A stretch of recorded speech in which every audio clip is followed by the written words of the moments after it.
мачката кине от хляба, пред който стои.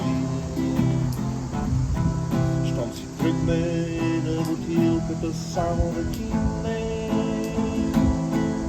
и да скочи в нощта от своя балкон. През полето засято с детелини направо да мине и да махне на първият срещнат в нощта камион.